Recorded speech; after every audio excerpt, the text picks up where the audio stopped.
Let's solve these questions now. These are some long answer questions for 5 marks each. Question number 110 is from GST. So there is a entire long paragraph given here about a customer going to a stationery shop, and there is some offer on some items. So basically there are three items. One is some pen, pencil and notebook. There is discount offered for pen and pencil, but there is an increase in the price of notebook because of high demand. That can also happen sometimes. So in this question, there are these three items, and the customer is buying some number of items for all of the three things.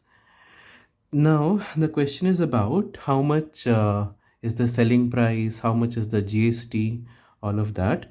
And overall what is happening, the shopkeeper um, drafted a bill, and then he said that he's giving 2% discount overall, and he gave some bill amount. But later when the customer went back home, he saw that the rate of GSTs were not applied correctly. So here rate of GST for pen is 18%, pencil 12%, and notebook 12%. But he saw that the shopkeeper applied 18% GST for all the items, and overall he gave a 2% discount. So you have to then answer whether the shopkeeper overcharged or not, something like that. So let's look at it step by step. First, they're asking calculate the total selling price of all the items as per the details given. So then to find the selling price, you should know what was the marked price, the quantity, and the discount or premium. So for pens, he's buying a dozen of pens. A dozen means 12 pens. Each pen is 5 rupees. So the marked price for those 12 pens will be 12 into 5, 60 rupees. And there is a discount of 5% on the pens. So the selling price will be marked price minus discount. So discount 5% of 60 is 3 rupees. So then the selling price for pens is actually 57 rupees. Then for pencils, he's buying 20 pencils. Each pencil is 7 rupee. So then the total marked price for pencils is 140 rupees, and there's a 10% discount on pencils. So 10% of 140 is 14. So the selling price for pencils is 126 rupees. Then for notebooks, notebooks were marked at 200 rupees each, but there is a premium of 50. That means the selling price of notebooks is actually 200 plus 50, 250 each, and he's buying 5 notebooks. So the total selling price for notebooks is 1250. So then total selling price of all the items will be the addition of the selling price for pen, pencil and notebook, which if you calculate comes up to rupees 1433 rupees.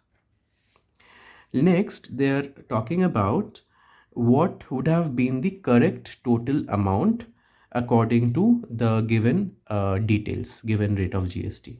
So now you have to calculate the GST for all the products. Suppose for pen, 18% GST is applied. So you have to apply 18% of the selling price for pen, which is 57. So you have to calculate 18% of 57. Please calculate in a rough column. In your answer sheet, you have to make a separate space for rough work, and it should be in the same page. Okay, then calculate 18% of 57, 18 by 100 into 57, and you have to give your answer to 2 decimal places, because for money in rupees and paise, there is no meaning for having more than 2 decimals. So you have to make sure whatever you are calculating, it has to be in 2 decimals. So if you do that, it is 10 rupees 26 paise GST for pen. Similarly for pencil, the correct rate was 12% on your selling price 126. So you will get 15 rupees 12 paise. Then for notebooks, correct rate of GST is 12%. Selling price is 1250. So the correct GST is 150 rupees. So then the correct total amount for this bill should have been the selling price of all items, which is 1433 calculated previously, plus add up all the three GSTs: 10.26, 15.12 and 150. So your correct total amount will be rupees 1608 rupees and 38 paise. You have to write like this. Then the question is about what is the actual amount charged by the shopkeeper. So like I said, the shopkeeper actually by mistake put 18% GST for all the products.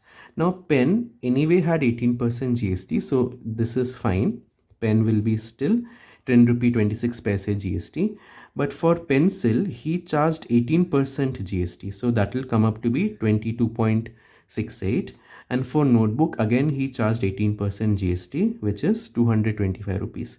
So the total amount that the shopkeeper when he framed the bill, it is the selling price 1433 plus addition of all the GSTs with 18% rate. If you add up all the numbers, that total amount will be 1690 and 94 paise. But the shopkeeper also gave a 2% discount overall. So after getting 1690 rupees and 94 paise, he reduced 2% from that. And then if you calculate 2% of that, it's 33 rupees 82 paise. So the total amount charged by the shopkeeper is actually 1690 rupees 94 paise minus 33 rupees 82 paise, which is coming up to be rupees 1657 rupees and 12 paise. So this is what the customer actually paid to the shopkeeper, 1657.12, but he was actually supposed to pay only 1608.38 according to the GST rates given. So yes, the shopkeeper did overcharge. So they're asking, did the shopkeeper overcharge? Justify your answer. So looking at the difference, the shopkeeper overcharged by rupees 48 rupees and 74 paise. Answer given at the back is 48 rupees 78 paise, but actually if you calculate, it's this much. Then moving ahead to the next question. This is from remainder factor theorem. Using that, show that 2x plus 3 is a factor of the polynomial 2x square plus 11x plus 12. So when they're asking to use remainder factor theorem, you can let that the dividend is f of x, which is your quadratic polynomial in this case, 2x square plus 11x plus 12. So if you're checking whether 2x plus 3 is a factor or not, find for what value of x is the divisor equal to 0. So if you find for x equal to minus 3 by 2, the divisor is 0. So then substitute x value in the dividend and find what is the result. So if you evaluate for f of minus 3 by 2 carefully, it comes up to be 0. So my conclusion is that yes, 2x plus 3 must be a factor of this fx polynomial. So that is my conclusion. Now, after finding that 2x plus 3 is a factor of my quadratic polynomial, they're asking us to factorize the polynomial completely. You could have even used splitting the middle term because it's just a quadratic polynomial. But since I have found out that 2x plus 3 is one factor, to find the other factor, I can just do a division, a long division of 2x plus 3 as the divisor and the quadratic polynomial as my dividend. So if I do the long division, I am getting quotient of x plus 4. So I can say that the quadratic polynomial when factorized completely will be the divisor multiplied by quotient. So 2x plus 3 into x plus 4. This is the polynomial factorized completely. Then question is, what must be multiplied to the given polynomial so that x square plus 3x minus 4 is a factor of the resulting polynomial. Also write the resulting polynomial. Now, if suppose x square plus 3x minus 4 is supposed to be a factor of some polynomial, and if I factorize this further by splitting the middle term, I'm getting x plus 4 into x minus 1. So they're asking us that I need a polynomial which has x plus 4 and x minus 1 as factors. Now, my original quadratic polynomial, when factorized, already had x plus 4 as a factor, so that's no problem. But now I need the resulting polynomial to also have x minus 1 as a factor as well. So then, if I had taken my quadratic polynomial, my original polynomial, which was this 2x square plus 11x plus 12, I need to multiply this with x minus 1, so that the resulting polynomial will be definitely having x minus 1 and x plus 4 as factors. So then I will say that your quadratic polynomial fx must be multiplied with x minus 1. And then the resulting polynomial is this quadratic polynomial multiplied by x minus 1. So you do the multiplication carefully. X multiplied by all these three terms, minus 1 multiplied by all the three terms, and then group the like terms. 2x cube, 11x square minus 2x square is plus 9x square, plus 12x minus 11x is plus x, and minus 12. So 2x cube plus 9x square plus x minus 12 is my resulting polynomial, which is divisible by, or which has a factor of, x square plus 3x minus 4. Moving on to the next question, 112. The sequence 2, 9, 16 and so on is given. Identify if the given sequences AP or GP give reasons to support your answer. So if you look at the series carefully, 2, 9, 16 and so on, the difference between consecutive terms is 7. But the ratio of consecutive terms is something else. They are not the same. So since consecutive terms have a common difference but not a common ratio, I will say that the series is an AP. So that's the definition of arithmetic progression. The consecutive terms must have a common difference. So this is an AP. Then find the 20th term of the sequence. So I can use nth term formula for an AP. The first term of the AP is 2, common difference is 7. So the 20th term, if I apply the formula a plus n minus 1 into d, I am getting the 20th term as 135.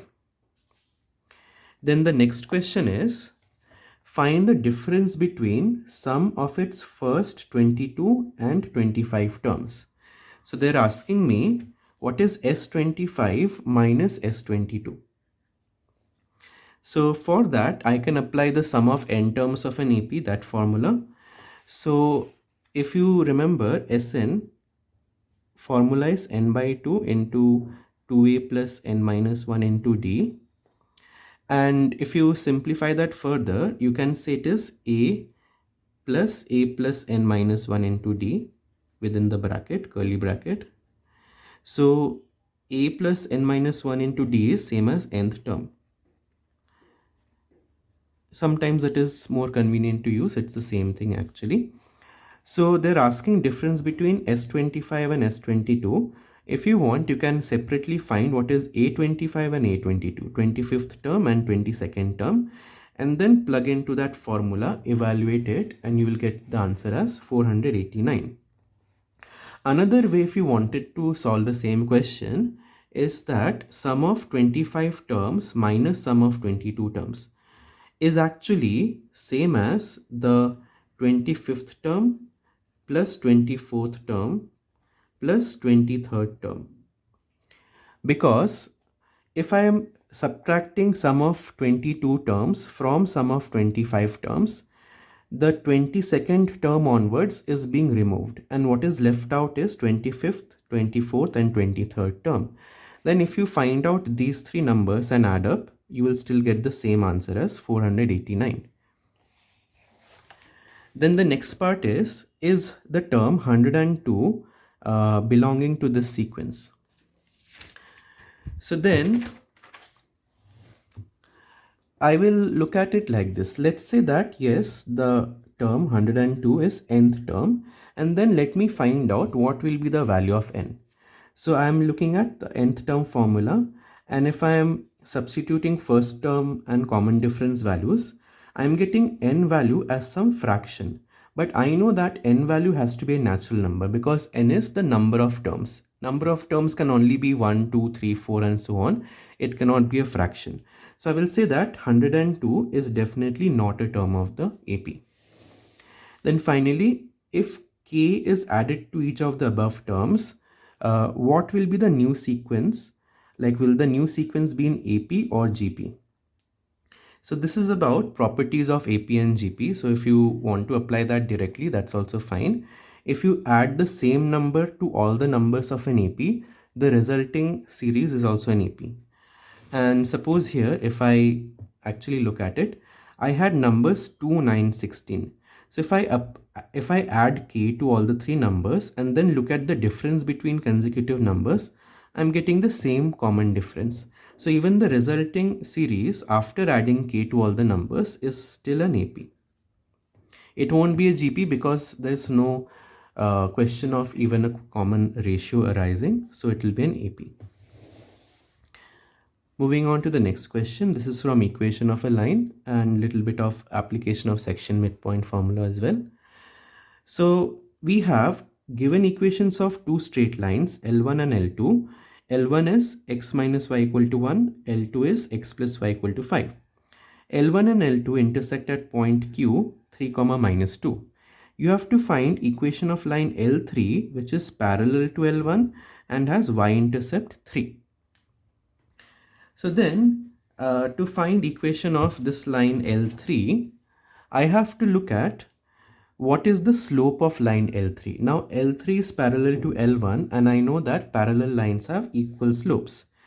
If I look at line L1, which is x minus y equal to 1, I can rewrite in the slope intercept form, which is y equal to mx plus c.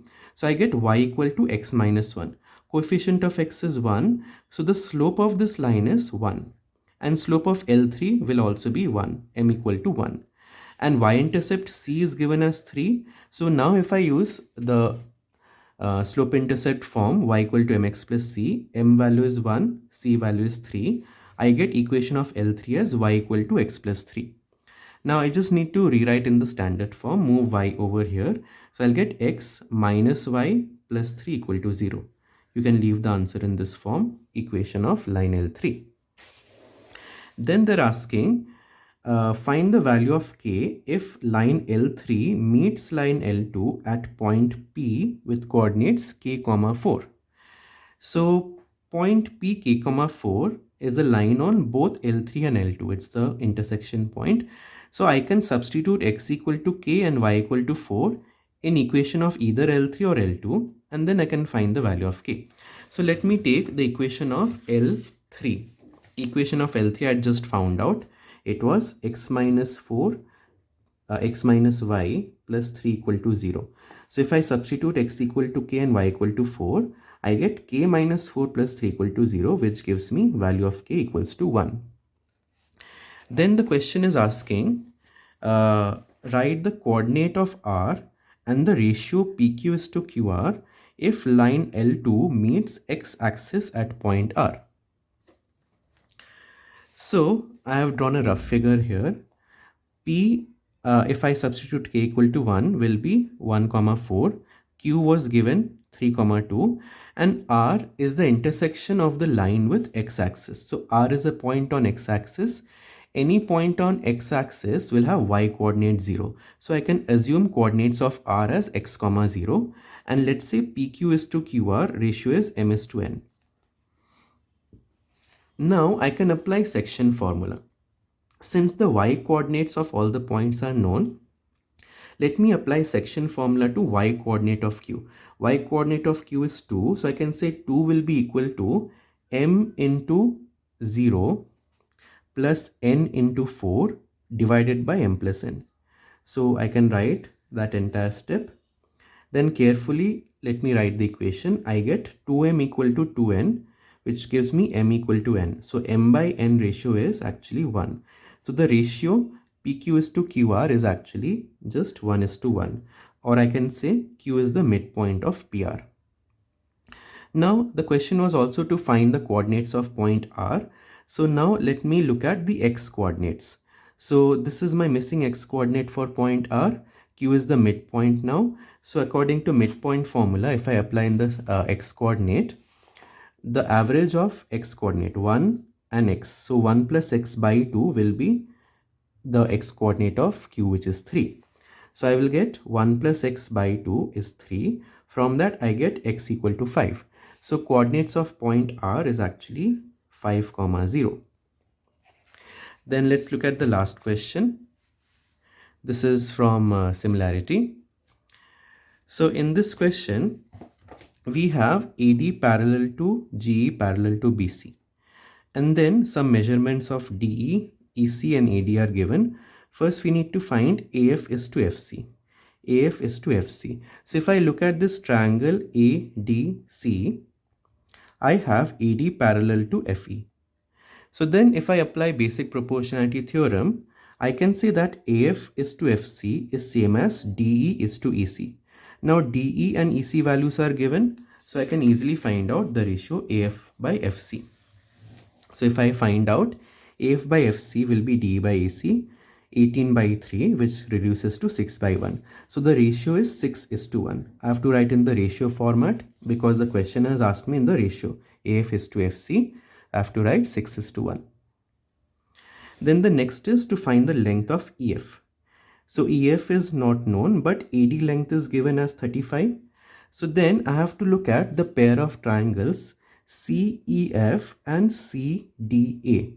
I can easily prove that they are similar because angle C is common, and because I have parallel lines, I have a pair of corresponding angles. So AA criteria, I can easily say that my triangle CEF is similar to CDA according to AA criteria. Then I will note down the ratio of corresponding sides. CE by CD equal to EF by DA equal to CF by CA. Now I already have the ratio AF by FC, which is 6 is to 1. So I will utilize that over here, the CF by CA.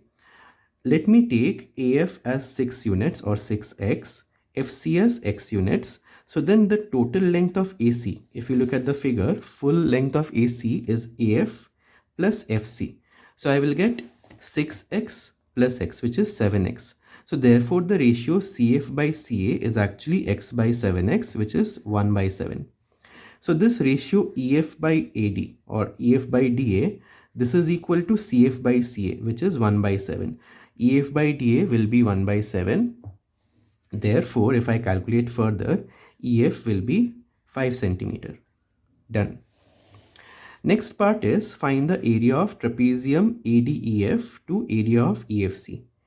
ADEF and EFC. So previously I have already proved that your EFC and your DAC are similar triangles. So I can apply ratio of similar triangles, ratio of areas of similar triangles. So let me look at ratio of CDA is to CEF area, and that will be the square of the corresponding side according to the theorem.